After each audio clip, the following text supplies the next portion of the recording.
What I've been wanting to discuss for a while now that I feel not many people are talking about is the state of the sandbox in regards to how it feels bloated and way too complex to where it's objectively hurting the health of PvP, although one can make some arguments for the PvE side as well.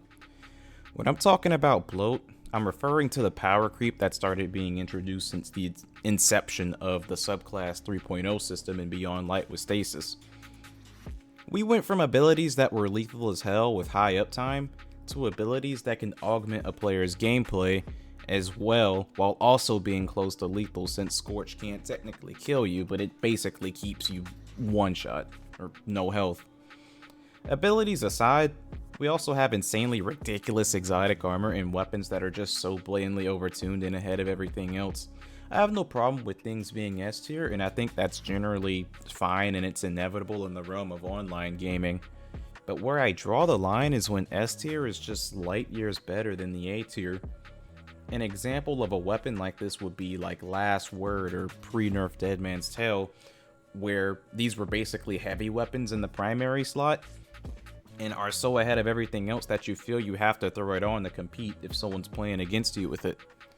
It's not uncommon for a player to use a Last Word in a lobby and dominate with it, and then all of a sudden half the lobby rage swaps to Last Word because it's that fucking good. An example of something that is S tier that isn't miles above the rest to where the lobby is rage swapping to it is Hawkmoon. One of the best, if not the best, traditional hand cannon in the game for PvP that's balanced from the top down. A practiced hand with this thing can pull off some nutty primary feeds and plays, while at the same time, it isn't something anyone could throw on and start hitting one taps with. An exotic armor piece example would be something along the lines of Mask of Bacchus on Hunter. Very powerful exotic with insane playmaking potential only if used in a very meaningful and intentional way. That's not to say it doesn't have any appeal at an entry level either.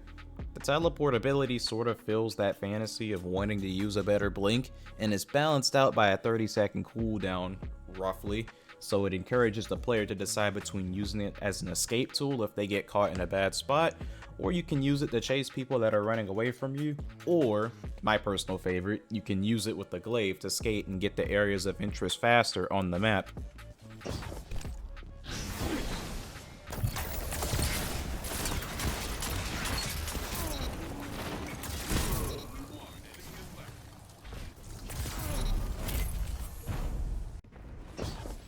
You have a lot more really now. Well, I'm gonna watch out for that. Yep. Wow. That's a wow. Probably went off on a tangent here, but I felt it's important for those listening to understand the direction I would like exotics to be moving forward, because it will kind of make sense later on. Destiny as a franchise historically suffered from these periods of power creep where everything operates at 150% efficiency. We had what many Destiny veterans consider the prime of D1's PvP, with that being House of Wolves and arguably Taken King. I wasn't interested in Destiny at the time as I was busy playing for Pocket Change and Call of Duty wagers and game battles.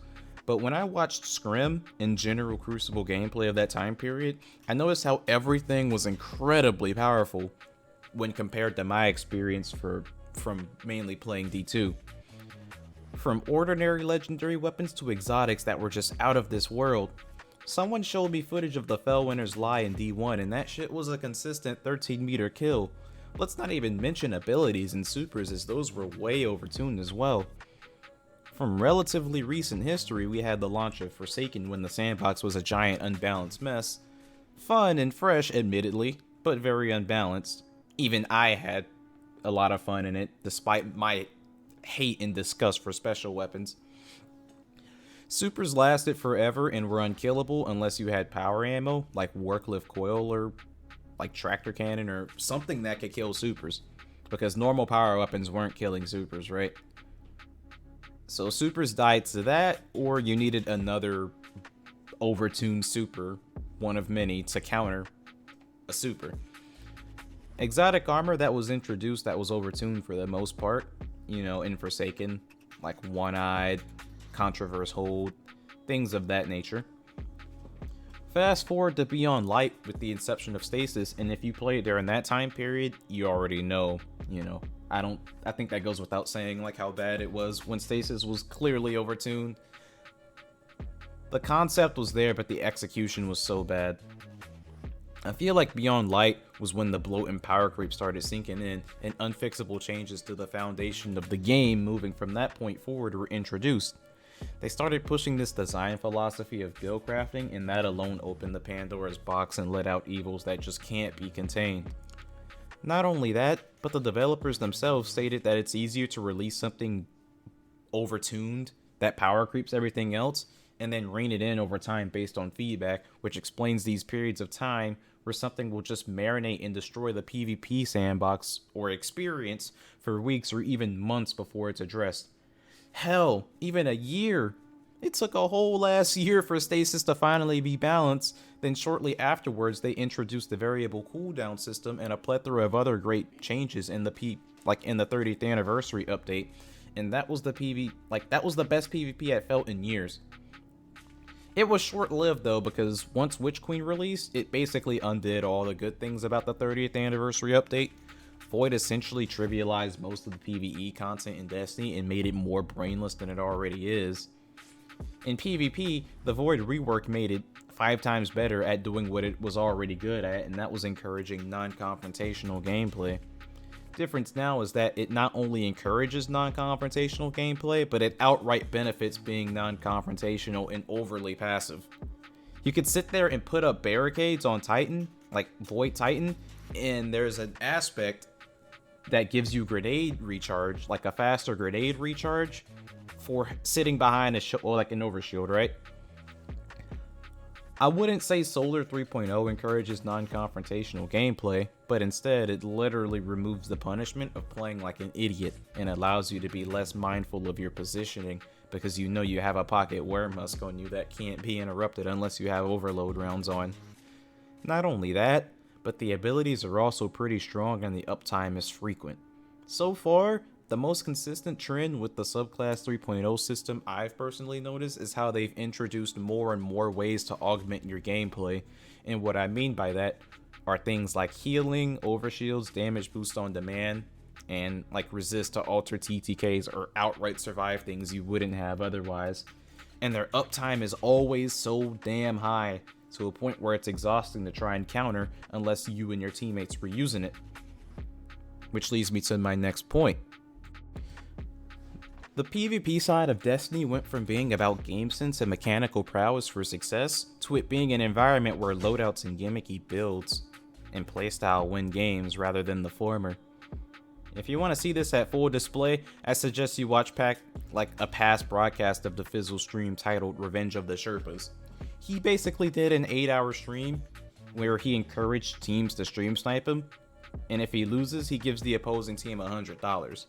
Since players are playing for money, you know that they're coming prepared with all the fucking gimmicks and overpowered shit. In total, he had lost 8 games within the 8 hours he played, which means that's $800 out of his pocket that he had to give to the opposing teams. 6 out of 8 of his losses were to this team. Yeah, this is a ultra terrorist game. Yep, oh, that is. Yep, that is. First game. Oh, here we go. Wait, did we get an? Oh my god, this is an ultra terrorist. Yeah, that's gonna be. That's a serial kill and ultra terrorist game. Holy shit! Is this 3 rollers? Invis, Omni, Lawrence. I think they're all 3 Omni. Yeah. Omni, Lord Wolves. Yeah, they're all 3 Omni. They're all 3 Omni. All 3 Omni. Yeah. They're on the roller Omni. as well. They're on the roller too. I think. Yeah, Yeah. they are. Yeah, they're all on the roller. All on the roller.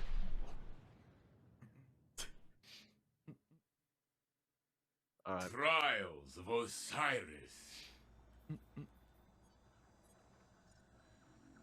That's the thing. Do we play it back or what? What do you mean? The thing is, they're all 3 on the 100 meters as well. I'm pretty sure I'm mostly just gonna trade the whole time. Yeah. We'll see. We'll see. Just I would try to take mid. If we can take mid, we'll be chilling. But Yeah. I can take mid easy. I'm faster than them. yeah. Okay. Let's take mid then. Fight hard and do not die. Just be careful because they are. I'm going outside. I'm going outside personally. All right. Just call out. Call out everything. Where are they? Outside. Outside. All of them. Dive on me. Yeah, Excellent. they're all up Oh my there. god, he used all his Lord of Wolves. He used all his... He used all of it. Careful, Danny. Call out what you're doing. I'm fine. Yeah. I'm still on top. Shoot nade. One guy used all of his Lord of Wolves. Literally all of it. They have Lorenz. He still has Lorenz. Yeah. Control of Lorenz too. 1 minute left, my We got watch down low. Like we... I'm just guarding behind it just in case Yeah, it's I'm fucking all watching three down on low. me. I'm watching down low. I'm standing down low with Fizz. Keep in mind, they got stream intel as Yeah, well. yeah, it's all forms of information on the battlefield right now.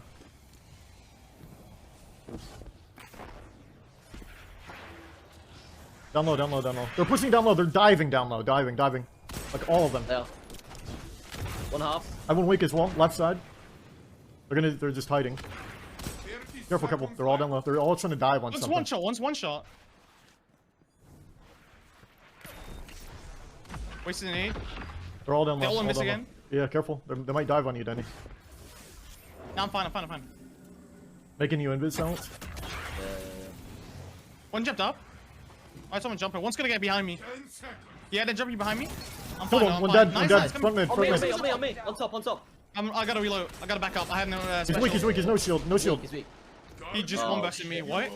Fizz can get me though. Yeah, both on the rest. Both on the rest. One's jumping up. Ball start. I'm dead. I just got like quadruple damage. I got fucking. I got and one might- burst wall was midair. I Okay. might need a Lord of Wolves there. I'm not Yeah, sure. I think so. If we're not playing for a pick, yeah. I can't play for the pick. He swapped off Lord of Wolves. He swapped off thingy as well, Lorenz. So I'm gonna go Lord. Okay, that sucks. I got a pick and we lost that. Yeah, it does. Breathe. I got double damage most likely. He just fucking one. Yeah, bursted I me there. definitely got. I was like full health and just died somehow.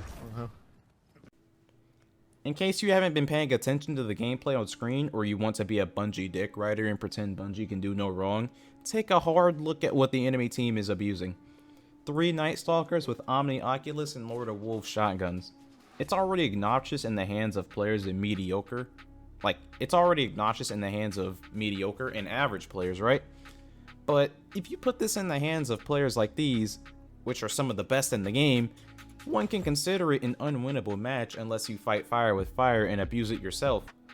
Let's say this gets nerfed, right? Those same players will find another outlier to abuse, and if it's low-key, it will never be addressed. A lot of people may not know this, but Omniculus has been in the game since Season of the Chosen. That was shortly after Beyond Light dropped almost 2 years ago.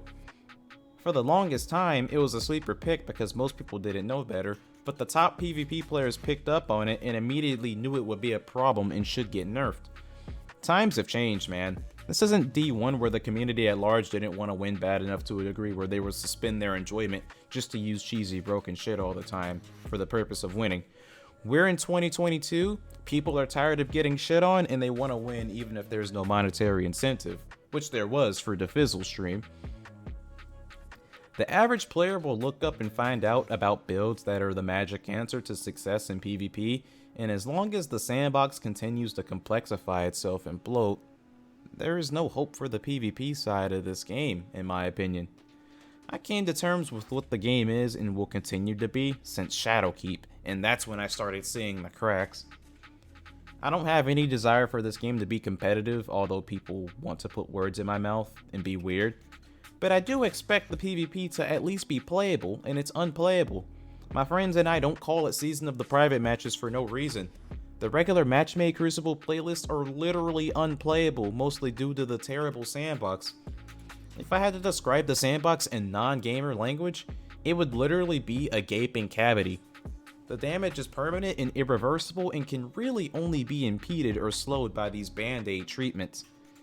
They make changes that no one really asked for, such as the slide nerf and introducing the aerial effectiveness system. These kinds of changes don't really change how people play the game, because people have been playing, playing with sliding and playing from midair for years. So it's not gonna suddenly flip a switch for them, and instead it makes it feel more like shit by adding another annoying element of RNG and engagements and just makes it unfun. One of the last things I want to explore is how Bungie states that their intentions are to push the game in a direction where gunplay is encouraged, but I honestly don't think they know how to do that. They nerfed special ammo economy, and while that's cool, it didn't really make any noticeable difference in gameplay. The reason I believe this is the case is because there are just too many ways to increase your survivability, or, augment your gameplay in PvP, So quick and fast burst damage is more important than ever now. Thanks to movement that's too fast for majority of the maps because they weren't designed with this level of speed in mind, it's basically impossible to convert off of primary damage, and even if you do, the enemy likely has a pocket worm husk or a healing nade ready. I don't know what it is about snipers and linear fusion rifles, but they seem to consistently headshot me through flinch, and it feels bad that I got lame deaths in trials even though I did everything right in terms of positioning and timing.